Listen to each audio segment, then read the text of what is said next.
Masuk berita pertama di Treskrimsus Polda Sumsel melakukan pemeriksaan terhadap 6 korporasi di Oki, OI Samomuba yang lahannya terjadi kemutungan. Mengingat karhutlah di Sumsel semakin meluas sampai ini hari.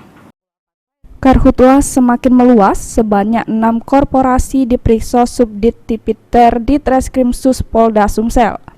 Ke-6 korporasi dari OI, Oki Samomuba Nyuasen itu yaitu PT WAJ, PT RAJ, PT TS, PT MBJ, PT BKI, sama PT SA.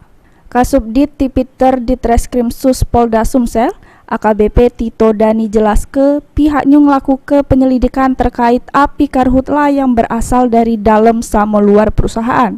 Salah sikoknya PT WAJ yang sudah pilot. Ada 6 ya, ada 6 perusahaan yang saat ini dalam proses penyelidikan. Dari 6 ini memang asal api ada yang berasal dari luar dari perusahaan dan juga ada yang dari dalam. Nah, itu nanti dari hasil penyelidikan kita cek juga dari SOP penanganan mereka, disebut sarana prasarana dari peralatan mereka sama petugas dari pemadam kebakaran. Jadi kita lihat di sana. Jadi untuk asal api walaupun berasal dari luar, kalau jika dari pihak perusahaan tidak melaksanakan SOP bisa kita kena. Sudah kita lakukan pemanggilan.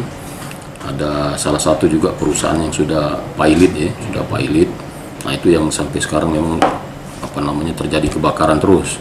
Karena dari pihak perusahaan sudah tidak ada lagi, dia sudah beralih penguasaan kepada kurator.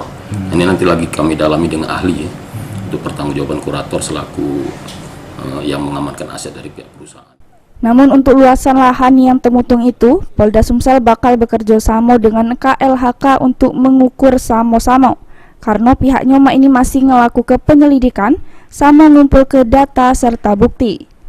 Selain itu, pihaknya juga bakal menambah jumlah personil sama memperpanjang waktu juru operasi stop karhutla sesuai dengan situasi sama kondisi karhutla.